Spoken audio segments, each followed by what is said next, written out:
Good morning, everyone, and welcome to our session on time management for lawyers. I'm Niamh Pollack. I'm Vice President of Legal at Clio. So that means I'm Clio's lawyer. So time management is something that is particularly relevant for me in my practice.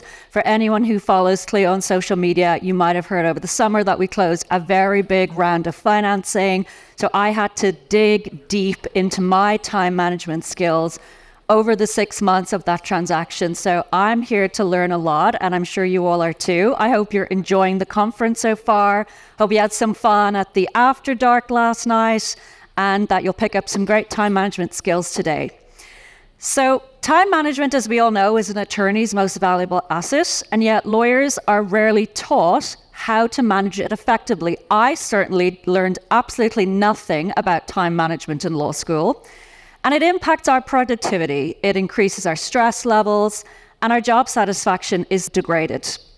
But luckily, it is a skill that can be mastered.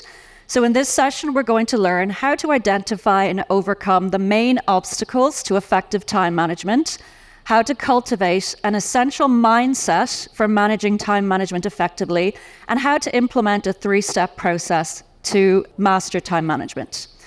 And I'm delighted to introduce here today Olivia Vizachero, a former big law commercial litigator and criminal defense attorney. Olivia is the host of the Less Stressed Lawyer podcast, a co-author of the best-selling anthology Networked, and the creator of Lawyers Only, a signature coaching membership for, you guessed it, Lawyers Only. As a result of coaching, Olivia's clients learn how to manage their time, set boundaries, stop people-pleasing, overcome perfectionism, take more action, become more intentional to achieve your goals, develop business consistently, improve personal and professional relationships, and most importantly, feel better day in, day out. Olivia works with lawyers who are over the overwhelm. I absolutely love this phrase, I'm co-opting it, and want to live lives with less stress and far more fulfillment by teaching them how to manage their mindset and make themselves and their well-being a top priority. So let's make all of ourselves a top priority today by listening and learning from Olivia. Thank you so much. So you just learned quite a bit about me, and here's a quick recap of that, but we haven't covered the most important thing that I want you to know today. And the most important thing that I want you to know about me is that everything I coach lawyers on now, I used to struggle with. And time management struggles were chief among the issues that I used to face. So before I became a coach, I practiced law, and I worked in a couple different legal environments. The first legal environment I worked in was a boutique-sized criminal defense practice, and the nature of that work environment sort of insulated me from having to work through and deal with my time management issues. I worked very closely with the firm's managing partner. I was sort of his Girl Friday, his right-hand person. And because I only worked really with one attorney, I didn't have to learn how to manage competing priorities or conflicting deadlines or make decisions about what to prioritize first myself. He kind of did all of that for me. So my bad habits sort of flew under the radar. Then I moved to big law, and everything came to the surface. I started working on multiple cases at the same time, working for multiple partners, working with multiple clients, all going on all at once. And I started to really struggle. Now, my guess is that work environment probably matches yours, where you're working on a lot of different matters all at the same time and trying to figure out which to prioritize first, sort of feeling like Stretch Armstrong, being pulled in all of these different directions. If you're struggling with time management and you're like I used to be, that's a real hardship. So things didn't get better over time. If you don't learn how to manage your time, which is a skill you have to develop, you're just going to continue to struggle. And if you struggle with time management, you know that time management struggles lead to never-ending cycles of stress, overwhelm, and anxiety. And over time, those things start to take a toll, not just on how you feel day in and day out, but how you show up and perform at work. Because when you're in that constant stress cycle, you start to shut down. You start to drop balls more frequently. You start to become undependable. And I know we all have been told that our dependability and our reputation is our calling card as attorneys. So we want to make sure that we're not self-sabotaging through the way that we manage our time. All right? So while I was practicing in big law, I started to get what I call frequent talkings to. which were lectures from the partners that I worked for. And they would sit me down every 3 to 6 months and they'd say, Olivia, you're so smart. You do great work. You have to get a handle on this though. It's going to impact your trajectory at the firm. You have to figure out how to solve this problem. And every time I'd sit there very diligently, very earnestly, and I'd promise to do better. I'd say, I get it. I know I'm struggling. It's not lost on me. I'm not oblivious. I struggle with managing competing priorities and overpromising and underdelivering and offering up deadlines that I ultimately don't end up meeting because I haven't done the math to figure out whether or not it's even possible. I just pick the answer that sounds good. I was used to people pleasing and I struggled with perfectionism. So all of these things led to me struggling with managing my time and my workload. So I would vow to do better. I'd sit there and I'd say, I get it. I'll fix it. I promise. And then I wouldn't because I didn't know how, not because I didn't want to. So a couple years into my big law career, I was finally at a lunch with one of my mentors having the same conversation I'd had millions of times at this point, it felt like. And he's saying, Olivia, you have to solve this problem. I don't know what else to tell you. And in a moment of exasperation, I dropped my fork. I was eating a salad and it clanged on the plate. And I said, Mike, you got any tips? Because I'm fresh out. I have no idea how to solve this problem myself. And it was the first time I think I had even admitted that to myself, let alone someone I worked with. But I was like, I am fresh out of ideas. I have listened to every podcast episode I can find on time management. I've watched every YouTube video and I have bought every planner known to man. And it is not fixing the problem, all right? I had a stack and they were all beautiful and I'd use them for 2 weeks and then I'd abandon them, right? I was like, I don't know how to fix this problem myself. So if you have suggestions, honestly, I'm all ears. And he was the most gracious he could have been in that moment. And he looked at me really honestly and really sincerely. And he said, honestly, Olivia, I don't know how to solve this problem for you because I don't know how to solve this problem for myself. I struggle with this too. And I have managed to fumble my way through the law firm to make it to equity partnership. And now I can kind of get away with my bad habits if I'm being really honest. Now, this wasn't the best news because I was really looking for solutions, but it did bring me a sense of relief because in that moment, it clicked for me. I realized that I wasn't going to find the answer I was looking for in my law firm. And quite frankly, the legal industry either, because they don't teach us this stuff in law school. So I made it my life's mission. I'm a problem solver. I like a puzzle. I do jigsaw puzzles in my free time still. I made it my mission to solve this problem for myself. So I started by embarking on figuring out why I struggled with managing my time to begin with. I started to understand my people-pleasing and my perfectionism contributed to the way that I managed my time, or better yet, mismanaged my time. I started to understand why exactly I procrastinated, why I just couldn't bring myself, no matter how hard I tried, to get started on that task I was really dreading. And then I started to learn what I needed to do instead. And from there, from creating that awareness, I went to work on solving these problems one at a time. And then I started to study other time management systems. And I started to try and piece together something that worked for me, but everything I came across didn't quite fit the bill. So then I got creative and I started through a long process of trial and error and a lot of experimentation, coming up with my own system for managing time. One that's simple and straightforward, and it actually works. It teaches you everything you need to know and absolutely nothing you don't, because a lot of what I found out there teaches you a lot of stuff that isn't actually necessary for managing your time. So that's what I'm here to teach you today, all right? So let's dive in. I'm gonna walk you through first why you struggle with time management. You may think you know, but I really wanna cover the ground so you can create some awareness for yourself. One, so you can solve a problem. You have to understand what's causing it to begin with if you're gonna solve it, but also so you can start to have some self-compassion, because there's so much shame and judgment around being bad at time management, even though we never learn it. So I wanna create some awareness so you can get out of that state of constant judgment, get a little compassionate and curious with yourself. From there, we're gonna talk about mindset. We have to shift your time management mindset if you're going to manage your time effectively. I'm gonna cover a ton of strategy today. I'm an action girl, but if we don't figure out what you're thinking and change it to set you up for success, you're gonna stay stuck in a cycle of self-sabotage. From there, we're gonna talk about laying the foundation for managing your time. So I'm gonna help you create some more awareness to figure out how are you currently spending it and why are you spending it the way that you do.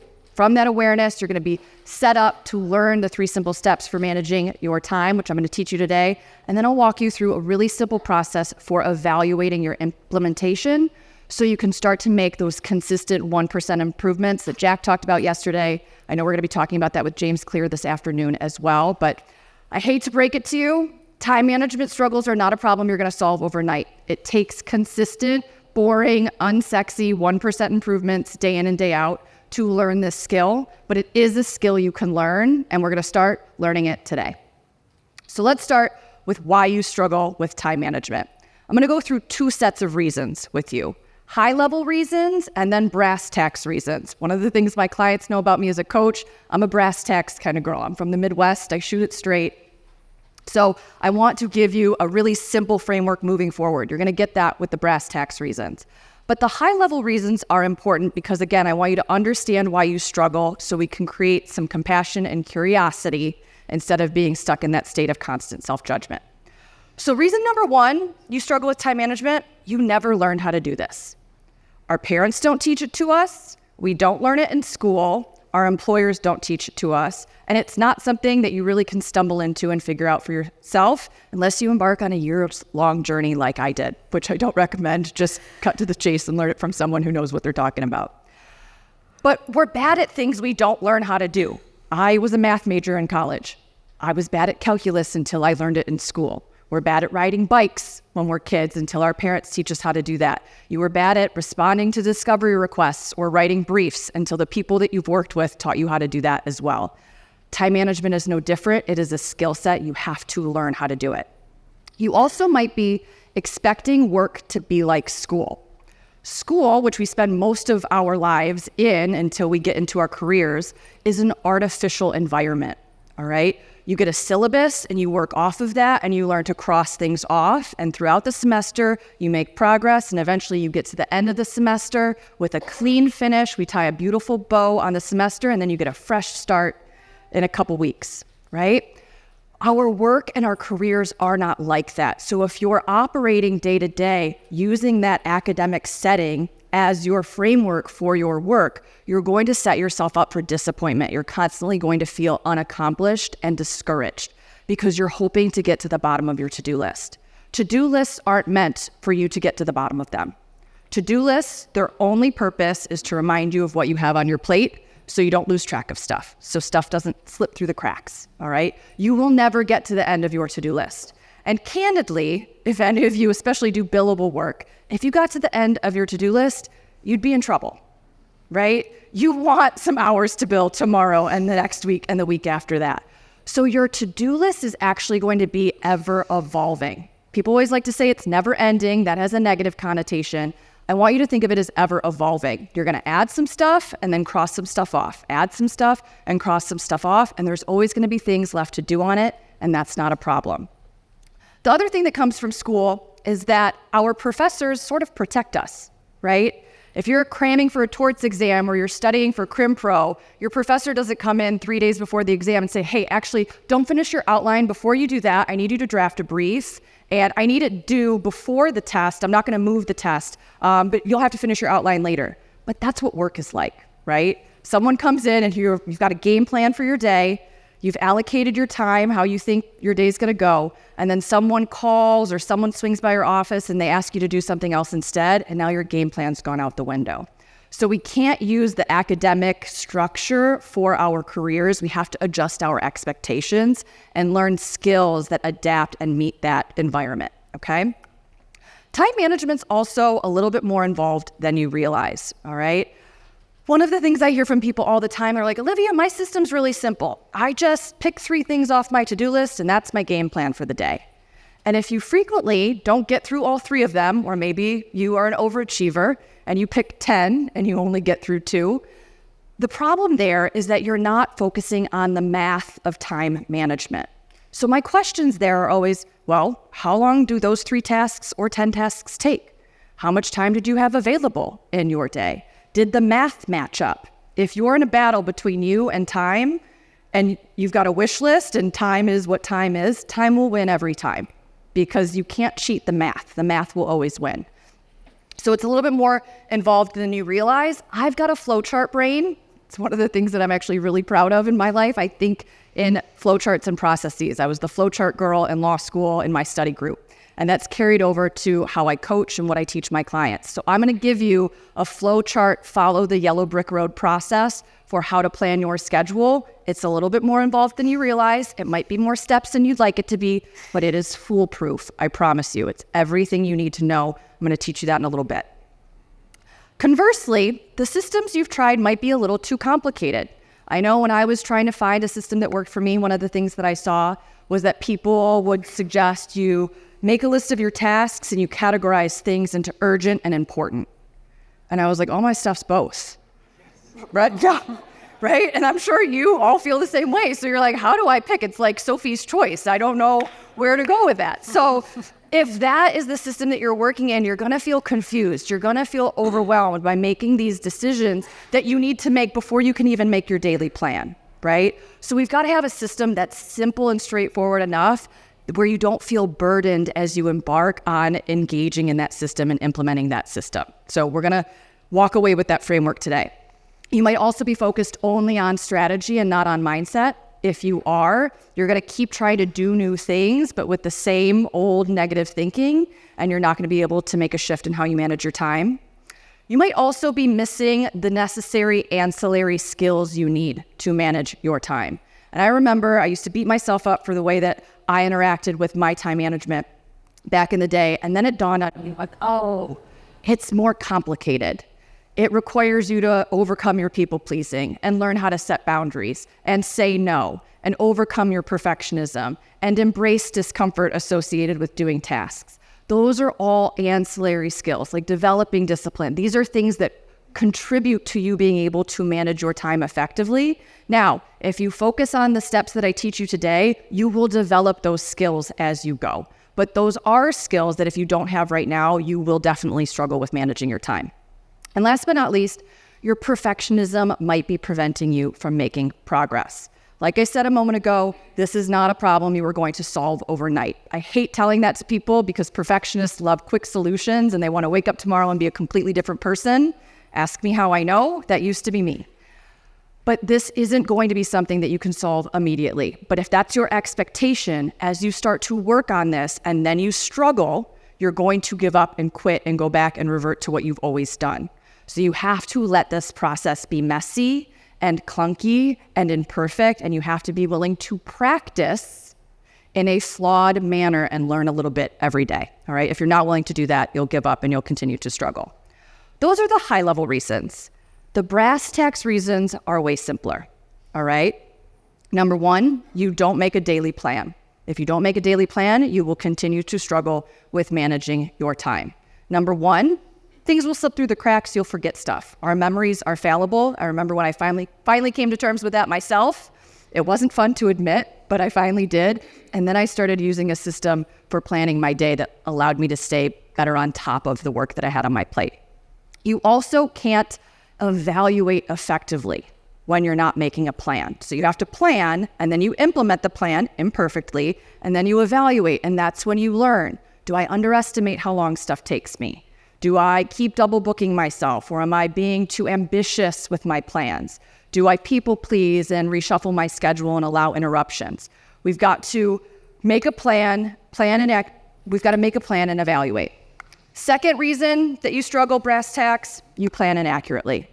You're trying to shove 10 pounds of potatoes into a 5-pound bag, so to speak, right? You're trying to shove 20 hours worth of work into 10 or 16 into 8 or maybe 24 into 8. I used to be guilty of that. Yep. So if you're planning inaccurately and trying to get more in than what fits, you'll always struggle with managing your time. You'll always feel behind. Third reason you struggle is you reshuffle your schedule. All right. And people get confused as to why they didn't get through items 3 through 10 on their list. It's because you let people cut the line. So whatever was slotted in there gets moved down. That's just how time works, right? So if you're constantly letting other people interrupt you or jump to the top of the pile, you will struggle with time management. And then last but not least, you procrastinate. You put stuff off because you don't feel like doing it, and you do other stuff that's a little bit more exciting instead. I want you, for the remainder of our talk today, and after you leave ClioCon, to focus on solving for these brass tacks reasons. I'm going to give you the steps you need to follow to solve for them, and as you practice implementing what I teach you, and you master making plans, planning accurately, resisting the urge to reshuffle your schedule, and avoiding the desire to procrastinate, you will solve for the high-level reasons. They will become irrelevant, all right? So simple and straightforward, we're just gonna focus on these 4 things. Now I wanna talk about shifting your mindset, all right? Your mindset matters. And it's because negative thoughts beget negative results. As human beings, we are always operating in what we call a think, feel, act cycle. You think a thought about something, it causes you to feel an emotion, a one-word emotion that you feel in your body, like overwhelmed or angry or frustrated or bored or annoyed or bothered or deprived, any of those emotions, okay? You think a thought, it makes you feel a feeling. Your feelings drive and determine all of the action you take. And your actions produce your results. So if you're thinking negative thoughts about time, the activities that you need to do to manage it well, or your own ability to manage time, you're going to struggle with managing it because you're going to feel badly, you're going to take negative action or no action, and it will produce a negative result. So I want to walk you through the 4 most common thoughts that I see my clients struggle with, that I used to struggle with myself, so I can help you start to shift out of this line of thinking to set you up for success, not self-sabotage, okay? Show of hands, whoever thinks this thought, I'm not in control of my time. Okay. When you're thinking this thought, you end up feeling helpless and out of control. And here's what you do. You cede control. All right? You reshuffle your schedule. You allow interruptions. You let people swing by your office to pick your brain. You answer unscheduled phone calls. You don't set boundaries or say no. You're constantly in your inbox, triaging fires and, trying to respond as quickly as you possibly can. And you create the result of not controlling your time. So I want you to think the exact opposite thought. And even if it doesn't feel true, I want you to rehearse it because our brains are so powerful. When you give your brain a prompt, it is a good little soldier and it goes out and it searches for evidence to support a belief, all right? So when you tell yourself, I'm in control of my time, your brain is gonna go out of its way to find evidence to prove that true. And you're gonna start to see all of the micro choices you make every single day where you actually choose to cede control of your time. You choose to answer the phone call. Phone doesn't answer itself. You choose to respond to emails. You choose to let the person stay in your office for 30 minutes and swing some ideas by you, all right? You choose to jump and tackle that urgent task that came in rather than sticking to your game plan. Those are all choices you make.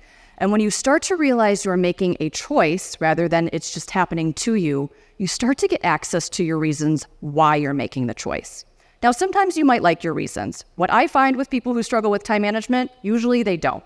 Usually they're people-pleasing, they're worried more about what other people think of them than getting their most important work done.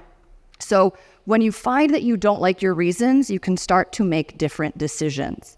So when you're thinking I'm in control of my time, you start to feel more in control and more powerful. And from there, you're able to make a plan and honor it. You'll resist the urge to people-please.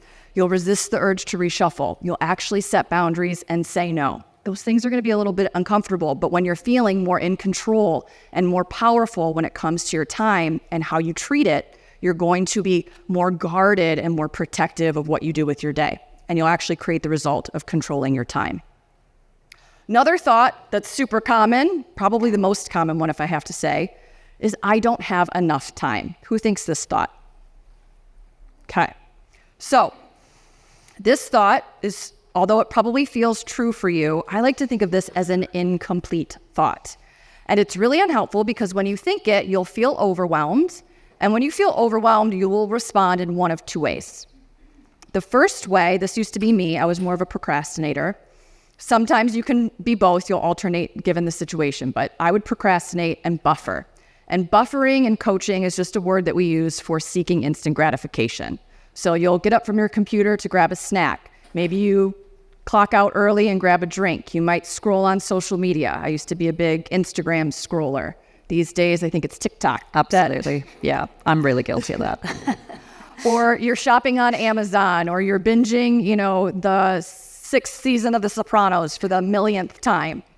but you're doing things that provide you with instant gratification and just temporarily get you to avoid your work and bring you a little bit of pleasure. You can also productively buffer, like cleaning or cleaning out your inbox or responding to emails when you're really supposed to be making headway on that big ticket item like that brief or that contract you're supposed to be drafting, okay? Or your second option is that you multitask. Not everyone shuts down and freezes and avoids. Some people double down and get to work, but they work really inefficiently. So they start to play whack-a-mole, they multitask, and if you read the research on multitasking, it is a massively inefficient way of working. You lose up to 40% of your productivity. You have to reorient yourself all of the time, so it really actually slows you down even though you think you're getting more done in the moment, all right? So either way, whether you're procrastinating or you're buffering, or you're multitasking or playing whack-a-mole, you're not making good use of your time. So instead of telling yourself, I don't have enough time, I want you to provide context to this statement by completing the sentence and answering to do what, by when. All right, that's the complete thought. And you will find one of two things to be true. Either you do have enough time to get X done by the deadline that you've identified, or you don't, okay? If you do, your overwhelm, once you've realized this, will start to subside and you can make some room to get to work. If you don't have enough time, you need a new game plan. You can't just try and cheat the system and race up against the clock. If it doesn't fit, it doesn't fit. So you've got to adjust your deadline, and then it will now become true because you've adjusted your deadline that you do have enough time to get X done by the deadline that you've adjusted, all right? And when you're thinking this thought, you're going to feel more capable and assured. And when you're feeling capable and assured, you're able to make a plan for what you can accomplish within the time you have available, and you can stick to that plan. And that's going to allow you to complete the task in the time you have available. Third most common thought that I see, I've always been bad at time management, at managing my time. And I get this feels true. This used to be how I identified myself, all right? But if you're thinking it, you're going to feel really badly about yourself. You're going to feel incapable and discouraged. And from that place, you're going to either do what you've always done, which isn't working, all right? You won't learn how to manage your time, or you'll start and then quickly give up, because as you struggle, as it's messy, as you do this process imperfectly, it's going to confirm what you already believe about yourself, that you've always been bad at time management, you'll always be bad at time management, and then you'll think, what's the point? I'm never going to figure this out for myself, so you'll remain bad at managing your time. So instead, I want you to sell yourself on this thought. Time management is a skill I can learn, because it is, all right? And when you're thinking this, you'll feel encouraged and more determined. And from that place, you'll learn the 3 simple steps that I'm going to teach you this afternoon or this morning, because it's still morning here. You'll practice them, you'll evaluate, and you'll improve. And over time, you will learn how to manage your time. And last but not least, is a thought that rather than thinking it about yourself or about time management as a topic, it's a thought you think about individual tasks you have on your plate. And it's simply, I don't want to do it. Fill in the blank, whatever it is for you, okay? I don't want to respond to those discovery requests right now. I don't want to respond to that email. I don't want to call that client back. I don't want to prep for that deposition. Whatever it is, I don't want to do that. And when you're thinking, I don't want to do it, you will feel dread. All right? And our natural inclination as humans is to avoid that dread, the dread that's associated with doing the task, by procrastinating and seeking instant gratification. All right? So if you're thinking, I don't want to do it, you won't. You will create the result of not completing that task. When you're thinking this, I also want to challenge you to take it a step further and find what I call your second level resistance. Okay? So when you're thinking, I don't want to do this right now, I want you to ask yourself why. All right? You're going to come up with whatever reasons are true for you in that moment. These are some common ones that I used to face, that my clients typically face. You might be thinking about that task. It's going to be so hard. And you feel challenged, and you'd like life to be easy. You don't want to feel challenged, so you avoid the work. You might be thinking, God, this is so boring. I've never met anyone who thought that responding to interrogatories was really sexy work. Yep, myself included. So you might not want to feel bored while you're working, so you'll avoid working on it to avoid feeling bored. You might be thinking it's so time-consuming, and feel exasperated and avoid it for that reason, or that it's tedious and you'll feel annoyed. You might be thinking, I should have done this already, and you'll feel really guilty or ashamed. And rather than getting to work, which is what would make sense, you seek instant gratification to escape that guilt just a little bit more for a little bit longer.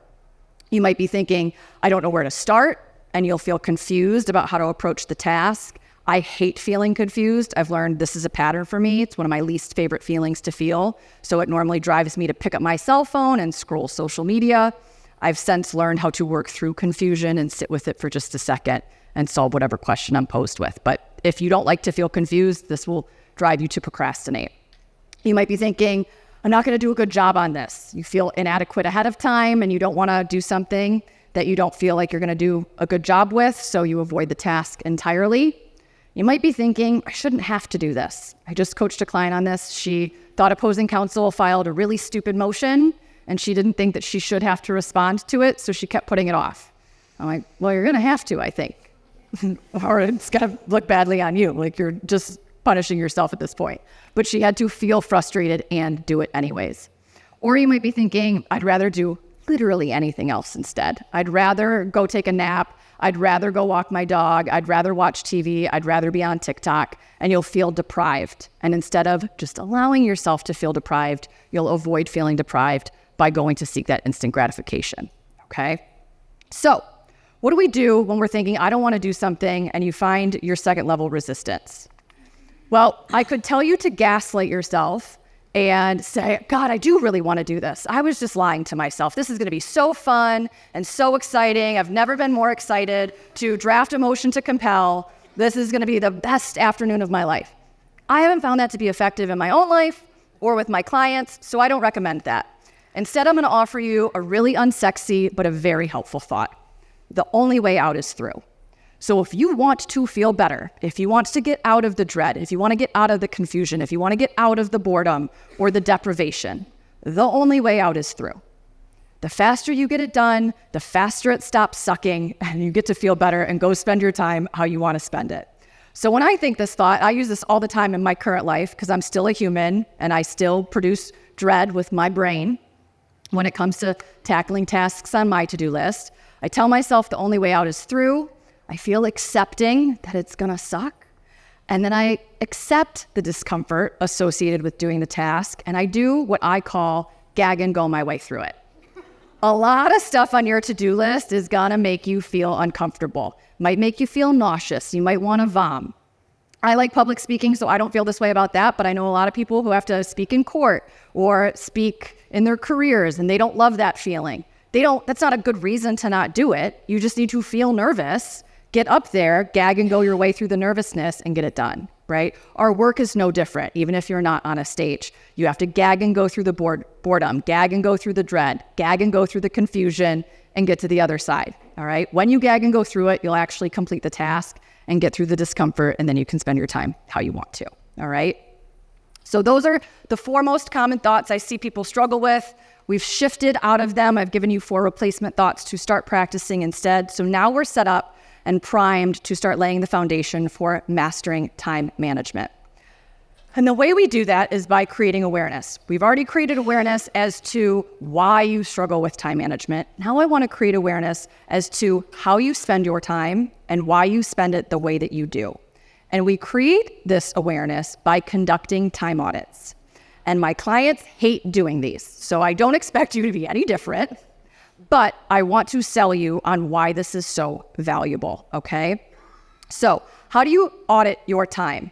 If you bill your time, you might think you're already doing this, but you're not, all right? When you're billing your time, as someone who used to bill my time as well, you're just tracking the billable work you do, right? You're not keeping track of how long you spend scrolling on Instagram, or how long you spend clicking the snooze button in the morning, or how long it takes you to drive to work in traffic, or how long you just veg out on the sofa before you figure out what you're doing for dinner. These are all things I want you to start learning about yourself, okay? So you're going to track how you spend all 24 hours of your day. I created this sexy time log back when I practiced law, when I was in big law, to figure this out for myself. There's gonna be a QR code at the end where you can download this and print it out and start to audit your time, okay? I want you to do this for 2 weeks. I know that doesn't sound super exciting, but the awareness that you create from doing this exercise is going to change your life. So one of the things that you're going to start to pay attention to is what you actually do with your time. You will be blown away with how you actually spend it. One of the ways I used to buffer during the early days of the pandemic was by binge watching the news. And I audited my time because I wasn't getting much done because the TV was on all the time. And then I was reading the New York Times, and then I was watching press briefings and bouncing between those things all day long. So I audited my time, and I realized I was spending hours and hours and hours, like 2 digits worth of hours watching the news. And I was like, oh, I'd probably have a remarkably different business if I turned the TV off. So I started to plan the time that I would watch the news instead and constrained it. And then I started to make better use of my time. That only came as a result of auditing my time. All right. So you're going to start to see what you do with it. But then I also want you to pay attention to what thoughts are you thinking that drive you to make the choices that you make? What emotions are you avoiding that drive you to make the choices that you make? And what intentional actions are you not taking? Are you saying yes when you should be saying no? Are you not setting boundaries? Are you reshuffling? Are you people pleasing? Are you spending too long on stuff because you want to be perfectionistic about it? We want to create that awareness so we can start to make better choices moving forward. And then I also want you to pay attention to your preferences, okay? One of the things that I have learned is that if you plan out of alignment with your preferences, you're still going to struggle with managing your time. And what do I mean by this? If you plan every day to wake up at 6 a.m. and every day you wake up at 8, I don't want you to punish yourself into submission to wake up at 6. I want you to just wake up at 8 and plan your day accordingly, okay? If you take an hour lunch every day and you enjoy that, there's nothing wrong with that. Plan for it rather than saying, no, I don't eat lunch, actually. I just work at my desk, but actually I get bored around 11:45 and I run out for a while and then I go for a walk because it's a nice day out and I spend an hour outside and now I'm behind schedule. So I want you to pay attention to your preferences so you can start to plan them in your day. When you audit your time, here's what you're going to learn, okay? You'll first learn how you spend your time.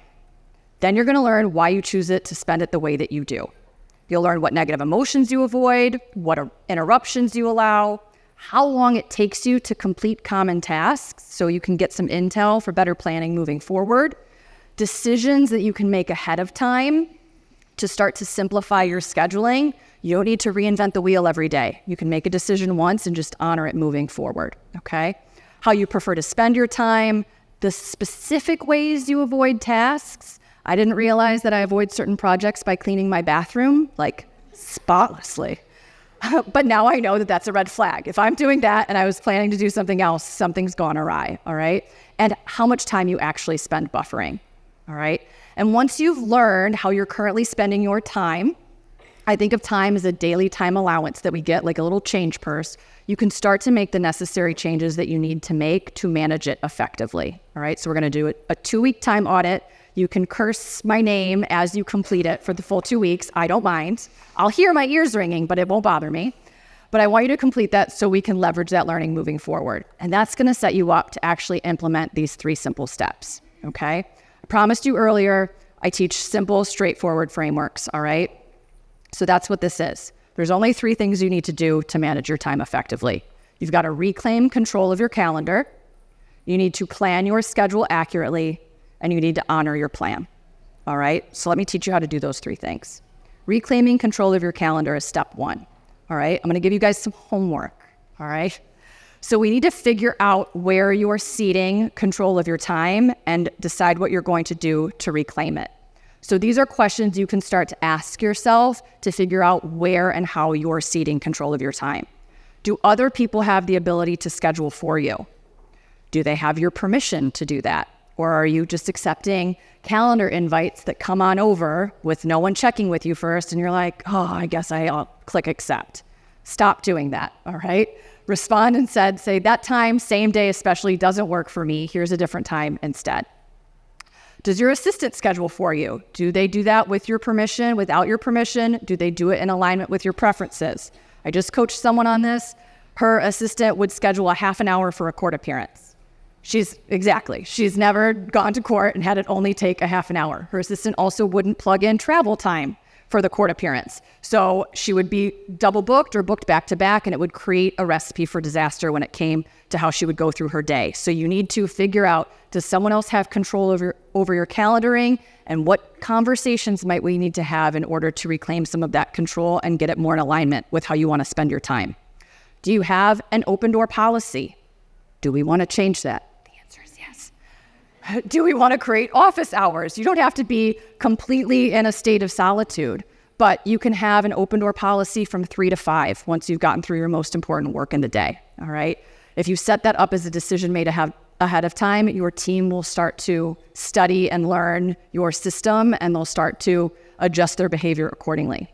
Do you answer unscheduled calls? If you do, you will always fall behind schedule. Do you accept meeting invites that conflict with your daily plans? Do you drop what you're doing and respond to emails immediately? Do you abandon your plan when something urgent comes in? And do you agree to, or I used to be guilty of this, offer up voluntarily unrealistic deadlines that don't actually work for you? So if you do any of those things, what I want you to do instead, I want you to go one by one as you identify them and decide very specifically what you will do instead moving forward, okay? The next time these events occur. I want you to be so specific that it passes what I call my clipboard test. I could come into your life and I could read what you've decided to do differently, and then I could assess, did you do that? So if someone swings by at 10 a.m. and you have a do not disturb policy, not an open door policy at 10 a.m., you're going to tell them, hey, I'm sorry, I can't talk right now, come back at 3. If you decide, I don't answer unscheduled phone calls, and I know there's been a lot of talk at this conference about answering unscheduled phone calls, but I'm going to give you permission. If you struggle with time management, you don't have to answer them, all right? I want you to get a handle of what you currently have on your plate before you worry about tending to things that aren't your responsibility yet, all right? So if you get an unscheduled phone call, do you let it go to voicemail or have someone else from your team answer it? And then you find out what the call's about and you call that person back at a time that works for you. It's got to be specific enough that you know exactly what you do the next time it happens. Otherwise, you'll default to a state of confusion and you won't make any adjustments. Once you've gone through that process and you've started to reclaim some control over your calendar, now we can start to plan your schedule accurately, okay? Overwhelm. We love to be confused about what causes overwhelm, but it's pretty simple. Overwhelm is the result of being over capacity, all right? So if you feel overwhelmed in your day, you've tried to plan and shove too much into it. And if you pay attention to how you feel when you plan your day, if you don't feel overwhelmed, you've done the math right. So our bodies are sort of like this own litmus test, which I think is really cool. You can just check in with yourself. How am I feeling? Overwhelmed. Your plan's too ambitious. Go back to the drawing board, okay? And when we're at the drawing board, we want to focus on the math, not the mind drama. Mind drama is your worries about what other people think and meeting everyone's expectations of you and, having people think highly of you and not feeling misunderstood and wanting to be everything to everyone else, all right? I don't want you to focus on that. We're just going to focus on the math when it comes to planning, okay? So here's how you plan your schedule. I told you I was going to give you a foolproof, very detailed process. It's 10 steps long. I know that's a lot of steps, but it's micro steps. It's everything you need to do to plan your schedule accurately. Number 1, start off. I want this to just be a rule in your life. Put all appointments on your calendar as soon as the need arises, okay? That's a rule I created for myself a really long time ago. I still stick to it. This prevents me from double booking myself. If people have the ability to schedule a call with me through a Calendly link or your team schedules for you, they always have an up-to-date assessment and understanding of your availability, okay? From there, you're going to make a to-do list. Everyone fights me on this. No written to-do lists, all right? One list, electronic, accessible on your cell phone and your computer. It is, every time I teach this topic, it is the thing that I get asked about the most. People are like, but Olivia, I'm a paper person. I'm like, I know, I was too. But they're not effective, all right? You have to keep remaking them. They don't travel with you. You invariably will leave that one special legal pad on your desk, all right? So it needs to be a system that works for you and comes with you as you go, because you're going to remember while you're driving to court that on a completely different case, you've got to call opposing counsel. and you got to plug that into your phone while you're driving. It's okay. Do it at a stoplight. But you've got to plug it into your phone so you don't forget, okay? Also, those lists get cumbersome. You start to cross stuff off, and then you lose sight of stuff, and then you're spending time remaking them. When you just have one electronic to-do list, you skip all of that, okay? Also, one list, not 18 lists for every single case you have and your personal life, one list. If it's a cumbersome process, you will not stick with it. I've coached so many people on this who've tried to do it a different way, and it doesn't work, okay? So this is something I'm gonna just ask you to trust me on, see how it goes, message me on social media. I've had people reach out years later and they're like, it works, begrudgingly, okay? So from there, you've made your one sexy electronic to-do list that you can access from all of your devices. And I want you to break projects down by task. This is important for two reasons. Number one, if you are bad with procrastination like I used to be, the bigger a project looks to you, the more resistance you're gonna have to doing it, okay? So if you break it down into micro tasks, you lessen your resistance and it's easier to just cross that item off and tackle it. Number two, the more specific you get with the task, the more micro the task is, the better you're going to be able to estimate how long it takes you to do. So many people will struggle with estimating how long stuff takes them. When you're thinking about a whole motion for summary disposition, it's hard to estimate that. But if you break it down to, I need to research these 3 issues, I've got to write the intro, the facts section, the legal standard, these subsections of the analysis, the conclusion, I've got to do the citations, I need to proofread it, put the exhibits together. Yeah, that's like 15 things all in at the end of the day. But when you estimate for each of those tasks, you're going to get a much more realistic assessment and it's going to help you with planning your time. Once you've estimated how long each task will take, and Clio has this feature in their to-do list. We certainly do. Yeah, which is so sexy. What I want you to do is decide your start and stop times for your day, okay?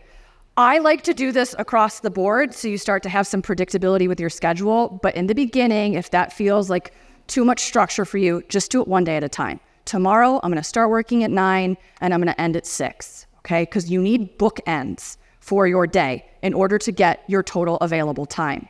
If you don't make a decision about when you start and when you stop, you won't be able to get that total available time, and then we can't focus on the math of time management, okay? So you're going to get your total time available. Let's say you're going to work from 9 to 5. That's 8 hours. You're going to subtract any meetings you have, right? So that factors into getting your total time available. Let's say you have 3 hours of meetings. Now we're down to 5.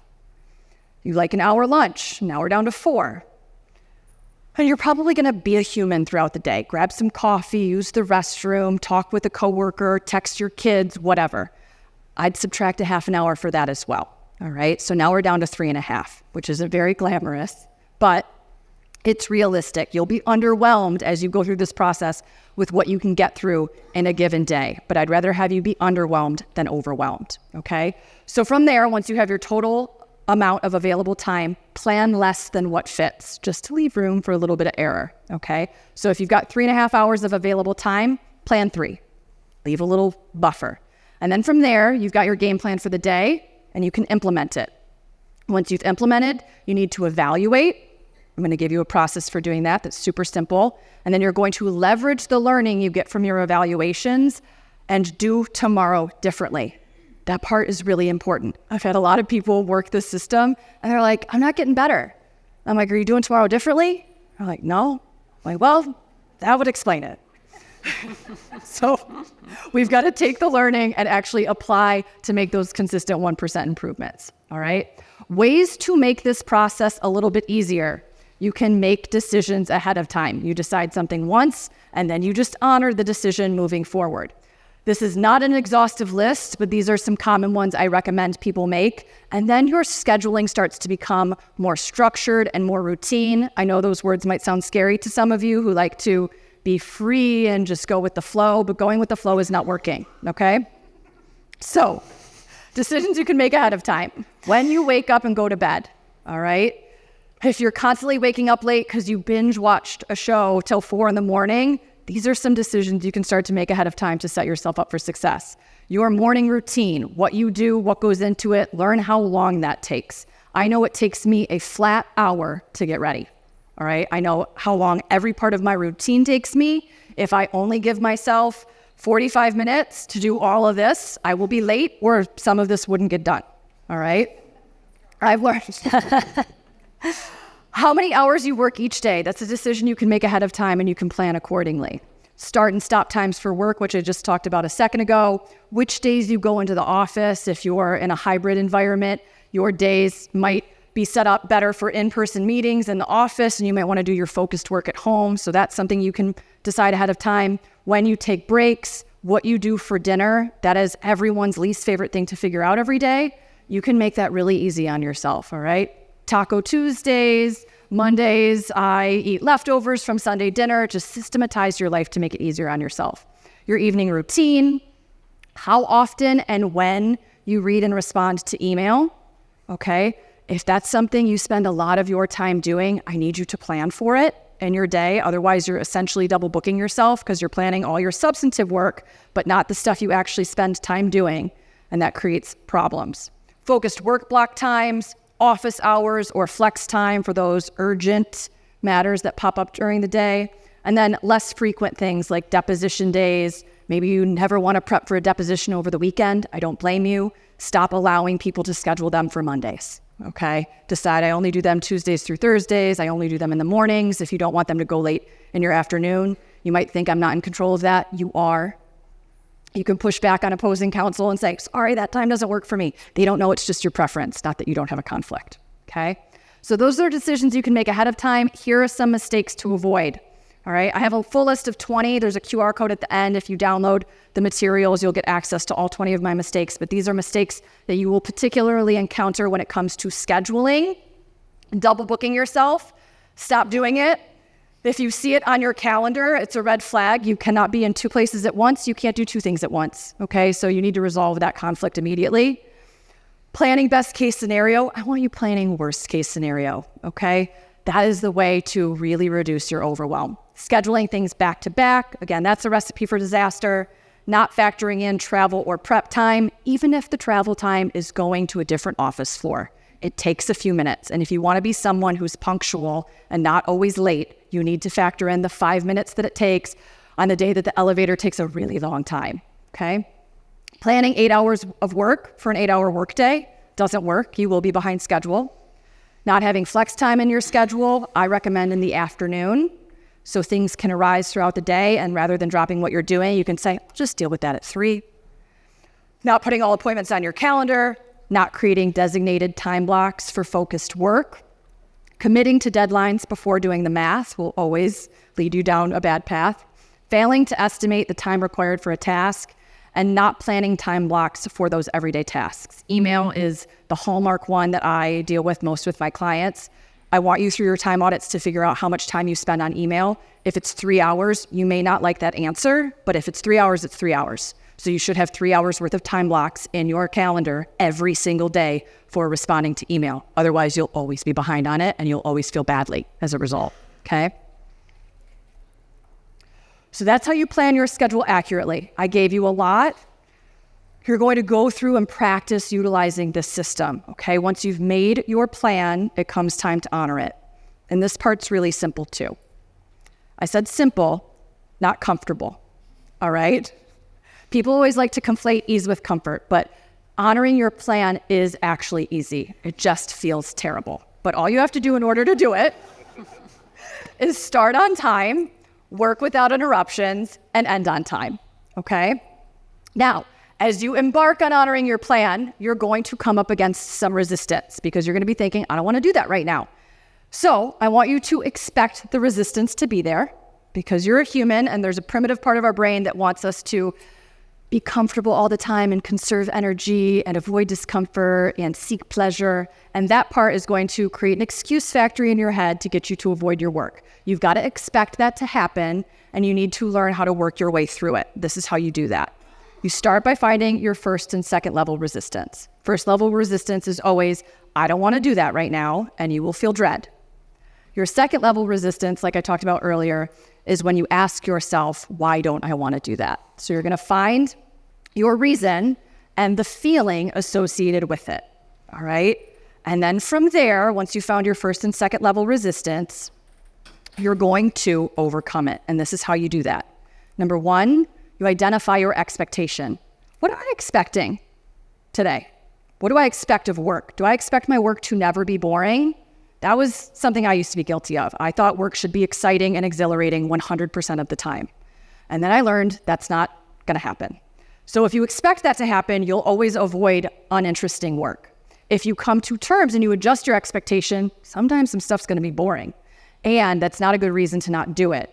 You expand your expectation, and then it doesn't feel like as much of a problem when it comes time to do the boring stuff. If you expect yourself to never feel deprived of the more exciting entertainment, you will always seek that entertainment. So we need to adjust your expectation to say, yeah, sometimes I'm going to have to feel deprived and do that thing I'd rather do later, not right now. So you're going to identify your expectation and replace it. From there, you're going to shift your thoughts about the task at hand to thoughts that fuel you forward. I already offered you my favorite one. The only way out is through.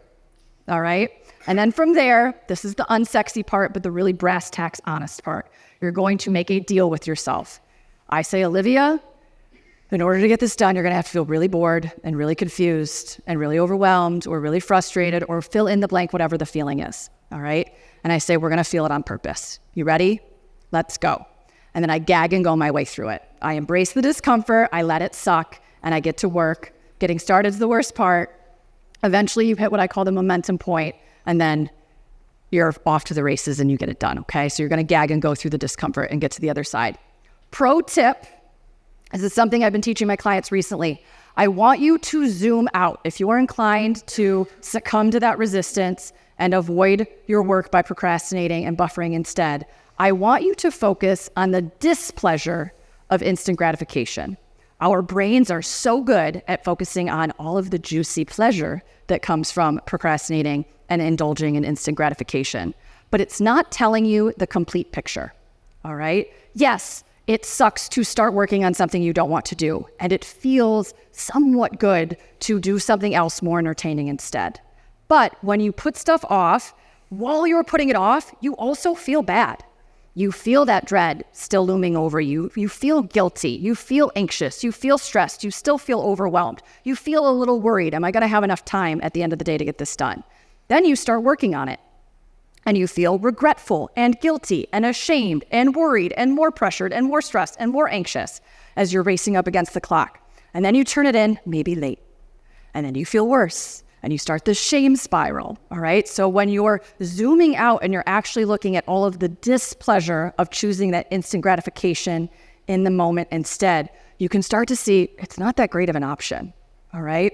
It's actually a better choice to just get to work. And if you're focused on avoiding the most discomfort, instant gratification has the most discomfort. So when you zoom out, you'll start to see that, and it'll shift the way that you think about procrastinating. All right, those are the 3 simple steps. You gotta reclaim control of your calendar, plan your schedule accurately, and honor the plan. Once you've done that, once you've learned that, and you start to practice it, you need to evaluate your implementation, because the way to get better at managing your time is to practice developing this skill set. That is the only way you will improve, okay? So I told you earlier, there's 4 brass tacks reasons that you struggle with managing your time. You don't plan, you plan inaccurately, you reshuffle your schedule, or you procrastinate. I just taught you how to plan, so you don't have that as an excuse anymore. Okay? Now you only have 3 to worry about. You plan inaccurately, you reshuffle, or you procrastinate. So as you're evaluating how you implement your daily plan, you're going to be looking for these things. Did I plan inaccurately by underestimating how long something would take? Did I plan too much? Did I allow interruptions and reshuffle? Did I procrastinate? More specifically, I want you to look and answer these questions. It's going to help create a little bit more awareness. Why did I not start on time? Why did I not work without interruptions? Why did I not end on time? All right. If you've ever been guilty of making a 3-minute email take 30 minutes, you could ask yourself, why did I not end on time? Why did I let it take that long? I was worried about it being perfect, right? What thoughts were you thinking that drove you to make the choices you made? What feelings were you avoiding? You want to start to learn your patterns and habits. And what intentional actions were you unwilling to take? All right? So with those questions in mind, this evaluation process that I teach my clients is really simple. It's 3 questions. What worked? What didn't work? And what would you do differently tomorrow? okay? I like this bonus one just to help simplify your planning moving forward. Are there any decisions I could make ahead of time moving forward that would simplify my scheduling in the future?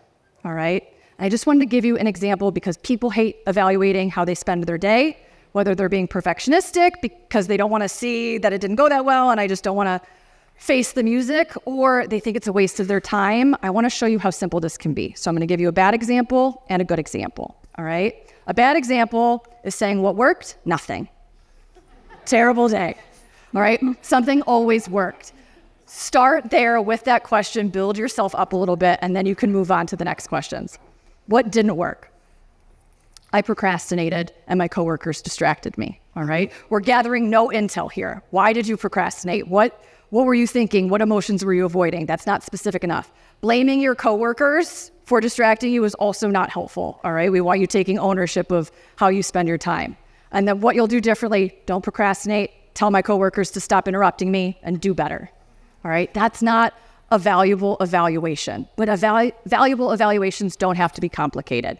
All right. This is a really good example of a simple one. And if you follow this process and just spend a couple minutes at the end of your day evaluating your implementation, this is how you'll consistently improve. What worked? I completed that draft in the allotted time. All right. I honored my email blocks. Huge win. I honored all my billable time for the day. Amazing. All right. What didn't work? I took 2 unscheduled calls. And you'll notice here, I put in the thoughts and the feelings that came up, right? I was thinking I need to take this call and I felt pressured. And I thought they'll be mad at me if I don't answer, and I felt worried, okay? I also underestimated the length of a court hearing. Okay, so we're going to get very specifically solve for those 2 things with what we'll do differently. Number 1, don't answer unscheduled calls while in the middle of another task. Let it go to voicemail, finish the task, call that person back during your flex time. Tell yourself it can wait and allow yourself to gag and go through feeling pressured and worried. And then for the court hearing, instead of budgeting, let's say 30 minutes or 60 minutes, budget 90 minutes instead. And you'll make those consistent improvements by evaluating this simply.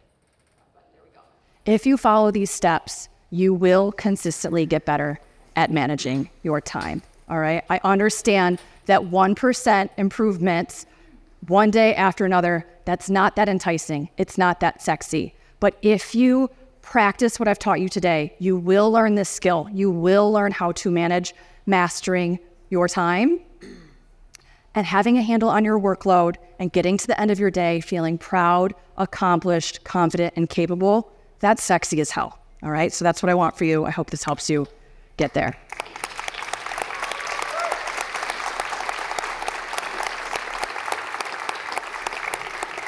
Thanks so much, Olivia. We do have a few minutes for questions, but the one biggest takeaway I have from everything I've learned, and I'm a super fan of mastering time management and the mindset around it, is to challenge ourselves to think, when do we sit and do nothing? When are we not scrolling, reading, watching TV, driving? Or do you ever observe anyone doing nothing? And I took a couple of flights over the summer and I came across this new phenomenon called raw dogging, which is where somebody sits on a plane and does nothing. They're not watching the TV. I'm almost like amazed and impressed by this like mind mastery that you can sit there in deep thought. So certainly as Clio's lawyer, like we've some big audacious goals and I need to spend time thinking about the business. So it's something I've reminded myself to do. So how would you, other than tuning out all the distractions, what would you encourage people to do to master just the thought of thinking about the legal issues instead of being overwhelmed by the volume of things we have to manage? So there's 2 things there. One is that thinking about your work is work. All right. So plan for that. I find that so many of my clients only think of valuable work or billable work as typing on a keyboard. All right. But thinking about your client's problems is work. And if you need to do that before you start drafting a brief, plan for that in your schedule. Hey, I'm going to take 30 minutes and just think through this issue. Give yourself time to do that because it is part of your job. It is part of the work that you have on your plate. There's a difference between thinking about work that you have on your plate and giving your brain time to just breathe. So one of the things I learned from a really good friend of mine who's also a coach a couple of years ago, I asked her to teach a class for me on sleep. and how to have a better relationship with it, because I used to be the queen of all-nighters, and she taught me to have a much better relationship with sleep. I watched a TED Talk on sleep is your superpower. I learned that sleep deprivation is carcinogenic, and had I known that, I don't think I would have ever quit smoking. Or I just needed to fix my relationship with sleep, which is ultimately what I did. But I didn't realize it was that harmful. I'm like, yeah, it causes fine lines and wrinkles, but it's not that detrimental for your health, but it actually is. So she changed my relationship with sleep by talking to me about how she thought of it instead. And I asked her to speak on the topic of sleep for me. And she said, no, I won't do that. And I was like, that's kind of rude. I'm giving you a great speaking opportunity. And she's like, I'll talk about rest though. And I was like, well, they're the same thing. And she's like, they are not. And I was like, ooh, tell me more. And she explained that rest is truly doing nothing, giving your brain time to just sit there and have space to breathe. And for most people who are constantly on the go, doing all the time, that sounds like the most uncomfortable thing imaginable. But I started to do it in between my coaching calls. I do hour-long calls with my clients, and I have 15-minute breaks throughout the day in between my calls. And instead of filling them with tasks and being on social media and marketing and responding to emails, I just give myself a chance to sit or lay for about 10 minutes and do nothing. And it started to be so energizing for me. I really became sort of addicted to it. And now I search for those moments of my day where I can do that. I actually drive in silence now. Friends and family members think I am weird, but it's like cleaning out my mental inbox. I get my best ideas, and I'm not trying to come up with ideas. That's different. That's like brainstorming, which is what I was talking about before. But to truly just give yourself a chance to let your brain breathe, because all we're ever doing is consuming. Exactly. Whether it's in conversations or a podcast or you're watching something or you're hearing your own voice as you talk out loud. So if you give yourself a little bit of time each day, even if it's 5 minutes, to breathe and let your brain just process, you'll have a lot. I think we've lost the art of doing nothing, and we have forgotten the mental clarity. You know, in the session this morning, Nita talked about mental self-actualization, which you cannot self-actualize if you're constantly distracted. I could talk about this for hours, but I want to give the audience a few minutes to ask questions if they have any. Here's one over there. So the question is, have you tried mindfulness meditation, and is it similar to the restful experience? It's similar. It's not identical, because normally when you are doing a mindfulness meditation, you are still listening to something and you're responding to prompts. If the thought of just sitting in silence with nothing in your ears frightens you or is so wildly uncomfortable, start there. One of the things that I teach my clients to do, and I practice in my own life, like, do the thing that you have the least resistance to first. If it's a step in the right direction, there's nothing wrong with that. We love as attorneys to pick the hardest Mount Everest to climb first, and then we struggle with it, and then we don't stick with the system. So do what works for you best. I have done those before. I find it more enjoyable to truly just do nothing, but I also, like, very similar to that would be like going for a walk in silence. You're still walking. So you're still having inputs constantly come in at you. You're observing your surroundings. That's not quite the same as truly doing nothing. Same thing with driving in silence. You're driving, so it's not doing nothing. But start with what works for you. And if that's something that brings you a sense of calm and peace, amazing. We'll take a few more. Take one here. I know for me, I always have my phone on Do Not Disturb. I don't have a watch. I don't have any of that. And I find it that I can focus a lot more. So when you were talking about the Do Not Disturb in an office and things like that, can you elaborate more? Because I feel like that's powerful. Yeah, so the question is, elaborate on the Do Not Disturb practice and how we can master that. Yeah, so, I mean, I don't want to oversimplify it, but it gets simple when you make the decision, right? So you decide, and start small. So this is sort of piggybacking off of this same concept, with start with what works for you. If the thought of being on Do Not Disturb all day long sounds impossible or like your worst nightmare, or you'll lose all of your clients and everyone will hate you, don't start there. Start with 1 hour a day, and it will become addictive because you will get so much done and it will feel so great that you'll be like, what about 2? And then what about 3? And then you'll be able to create more space, or certain days. It doesn't have to be every day. So start small and build up to it. Same thing if you're trying to work less, and that's one of the decisions ahead of time you want to make. about like, oh, I feel like I work 24/7 and I want to not work 7 days a week. Well, don't go to a 30-hour work schedule. That will like shut your system down. You'll be so panicked and anxious. So just make a decision that you don't work Sundays, or you only work 2 hours in the mornings on Saturday and Sundays, and get your part of your life back and enjoy the benefits of that. And then from there, it'll be more enticing and a little bit more incentivizing to expand. But I think the big thing that comes with setting those boundaries of do not disturb is you really have to let yourself feel misunderstood. You have to let people think that you're doing it wrong and be mad at you. And that gag and go. Gag and go. You've got to gag and go.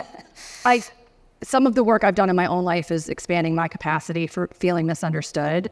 And I've done that as I work through all forms of my people pleasing, both professionally and personally, and allowing people to think that I'm doing it wrong or to disagree with me or to have strong opinions about what I'm doing.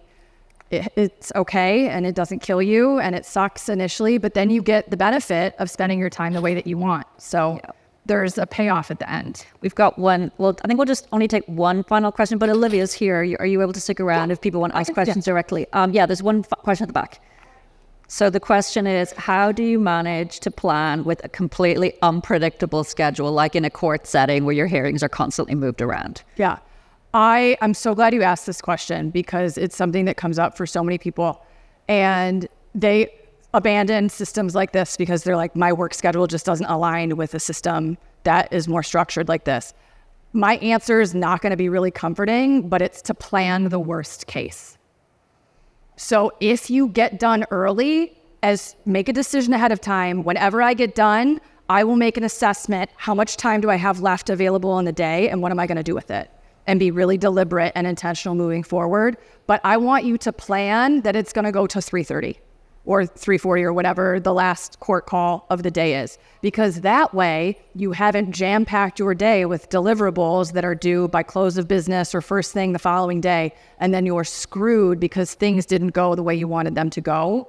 You'll communicate your availability to people differently because you're planning worst case scenario. You won't promise that thing by crossing your fingers and being ambitious that it will hopefully only take 10 minutes and the judge will get you out of there really fast. So I know that can feel a little unrealistic because maybe most of the time you're not getting kicked to the 3:30 spot.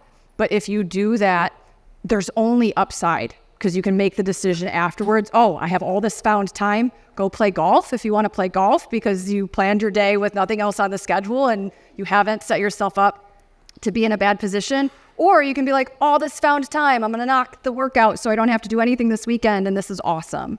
But you're not planning in a way that's a little too ambitious or too optimistic. That's really what you want to avoid. Unfortunately, we're at time, but please stick around. I will stick around if anyone has questions. Thank you so much, Olivia. Thank you.